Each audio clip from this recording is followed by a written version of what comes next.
Assalamualaikum warahmatullahi wabarakatuh. Minggu ini kita masuk ke materi tentang apa sih segmentasi pendidikan dan penetapan posisi. Jadi di sini apa sih segmentasi itu? Jadi segmentasi pasar adalah proses membagi pasar menjadi kelompok-kelompok pembeli khas yang mungkin membutuhkan produk dan atau bauran pemasaran tersendiri. Nah, sedangkan pendidikan pasar itu adalah mengevaluasi daya tarik masing-masing segmen dan memilih satu atau beberapa segmen pasar. Nah, penetapan pasar, posisi pasar adalah mengembangkan posisi bersaing bagi produk dan bauran pemasaran yang tepat. Jadi di sini ada gambar, jadi apa sih langkah-langkah dari market, segmentasi pasar, targeting pasar, dan positioning pasar. Jadi gambar ini tuh menunjukkan 3 langkah utama dalam pemasaran sasaran. Yang pertama adalah segmentasi pasar, yaitu membagi pasar menjadi beberapa kelompok berbeda yang mungkin memerlukan produk atau bauran pemasaran terpisah.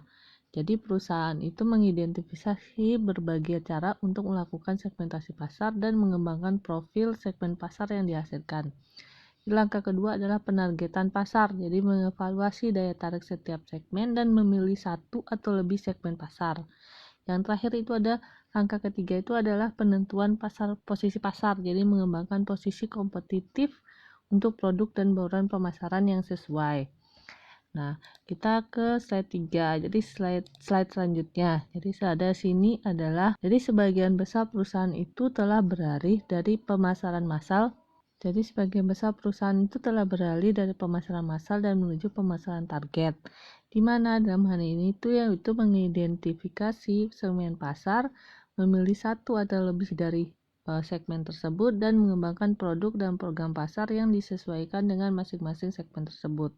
Jadi alih-alih menyebarkan upaya pemasaran mereka, di sini ada pendekatan push, yaitu perusahaan itu berfokus pada pembeli yang memiliki minat besar pada nilai yang mereka ciptakan dengan baik. Selanjutnya kita masuk ke segmentasi geografis. Jadi segmentasi geografis itu memerlukan pembagian besar pasar menjadi unit geografis yang berbeda. Terus di sini itu seperti negara, negara bagian, kawasan, kabupaten, kota, ataupun lingkungan. Jadi sebuah perusahaan itu memutuskan untuk beroperasi di satu atau beberapa wilayah geografis dengan memperhatikan perbedaan geografis dalam preferensi pelanggan. Contohnya di sini adalah pada negara-negara Amerika itu, di negara-negara Amerika Tengah itu kacang-kacangan itu merupakan makanan pokok. Namun di satu negara konsumen itu lebih menyukai kacang merah, sedangkan negara lain kacang hitam lebih disukai. Dan kita masuk ke segmentasi geografis. Sekarang kita masuk ke segmentasi demografis. Jadi segmentasi demografis terdiri dari pembagian pemasaran ke dalam kelompok-kelompok berdasarkan variabel demografis seperti umur, siklus hidup, jenis kelamin, pendapatan, pekerjaan, pendidikan, agama, ras, dan kebangsaan. Jadi variabel demografis ini adalah basis paling populer untuk mensegmentasikan grup pelanggan. Jadi salah satu alasannya adalah bahwa kebutuhan, keinginan, dan tingkat penggunaan konsumen itu seringkali sangat bervariasi dengan variabel demografis. Faktor lainnya adalah variabel demografis itu mudah diukur. Nah, bahkan ketika segmen pasar pertama kali didefinisikan menggunakan basis lain seperti kepribadian atau perilaku, karakteristik demografis itu harus diketahui untuk menilai ukuran pasar dan untuk mencapainya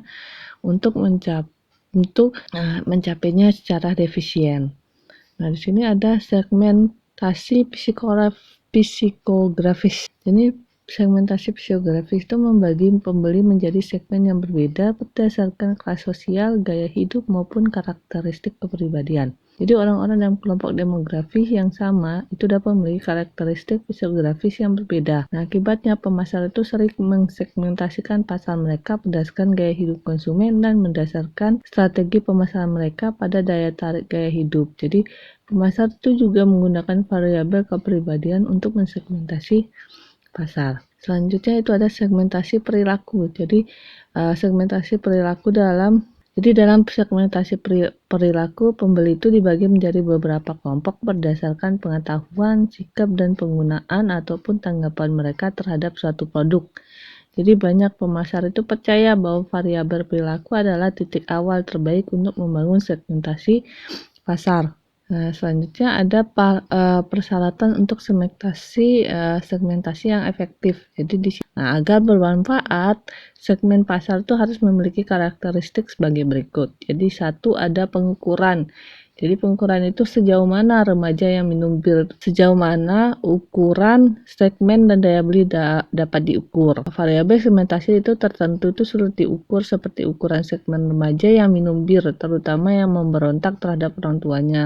Aksesibilitas, sejauh mana segmen dapat dinilai dan dilayani. Terus substansialitas, sejauh mana segmen itu cukup besar atau cukup menguntungkan untuk dia jadikan pasar.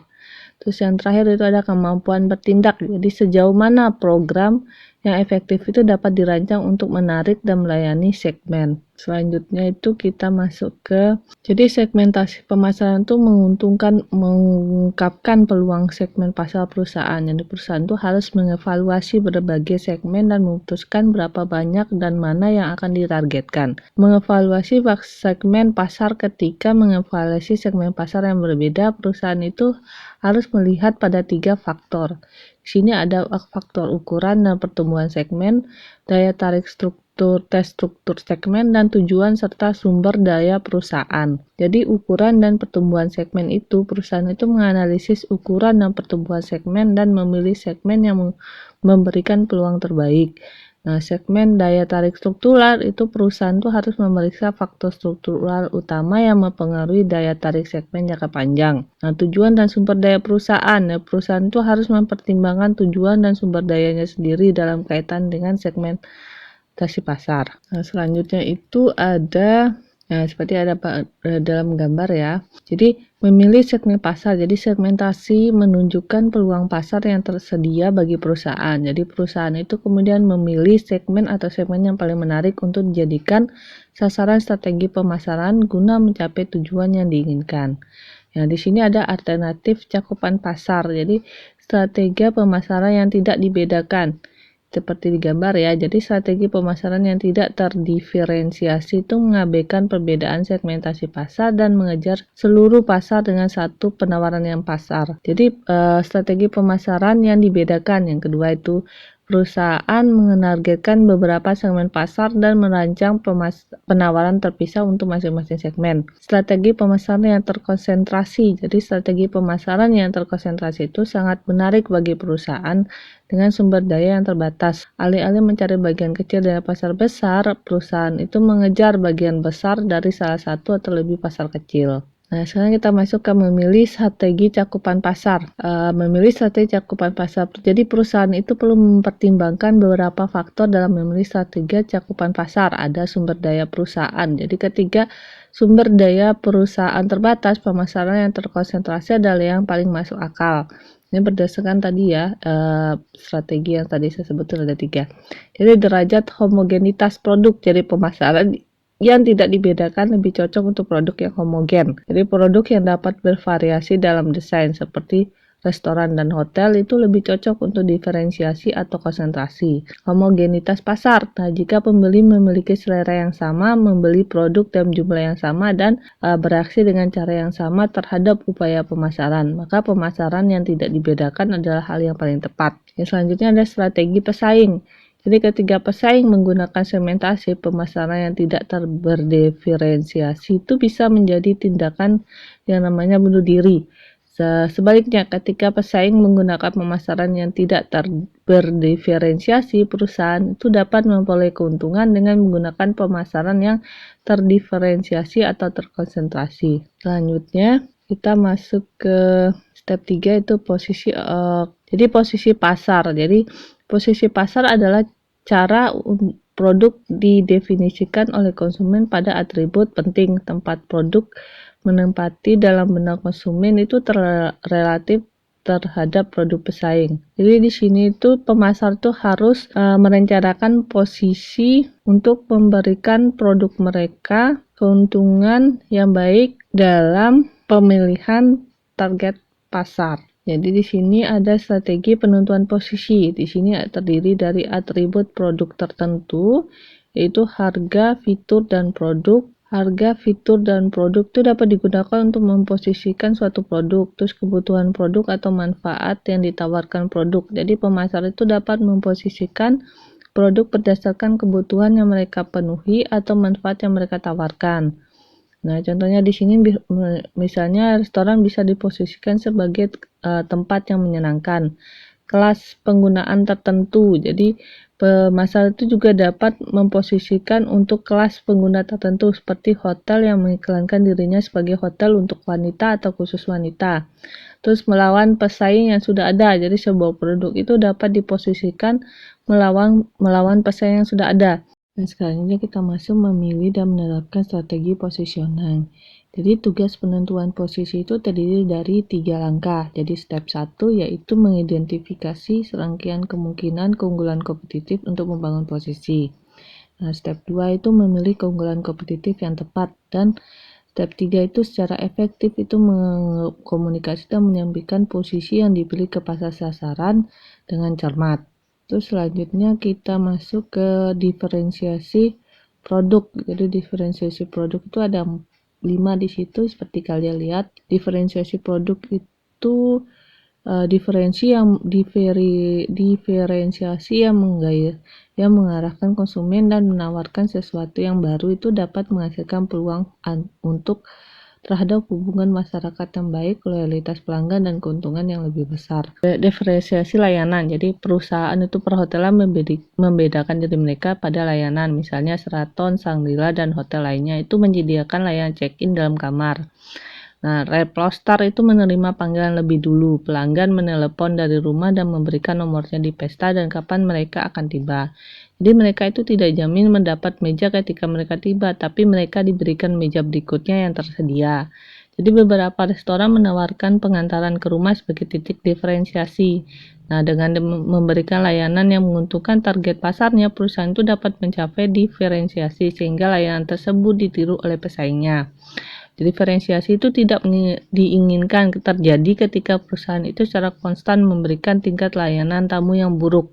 Jadi reputasi seperti itu tuh seringkali membutuhkan perubahan dalam manajemen atau kepemilikan untuk memperbaikinya. Jadi diferensiasi personal itu mengharuskan perusahaan memilih orang-orang yang bisa menghubungi pelanggannya dengan cermat dan melatih mereka dengan baik. Jadi personal itu harus kompeten dan harus memiliki keterampilan dan pengetahuan yang dibutuhkan. Jadi mereka juga harus sopan, ramah, dan hormat. Mereka yang harus melayani pelanggan dengan konsistensi dan akurasi, dan mereka juga harus berusaha untuk memahami pelanggan mereka. Jadi berkomunikasi dengan jelas dengan mereka dan menanggapi dengan cepat permintaan dan masalah pelanggan. Ada diferensiasi lokasi. Jadi lokasi itu dapat memberikan keunggulan kompetitif yang kuat. Nah, perusahaan perhotelan dan perjalanan itu harus mencari manfaat yang diciptakan oleh lokasi mereka dengan mengingat bahwa keuntungan ini itu bergantung pada peluang.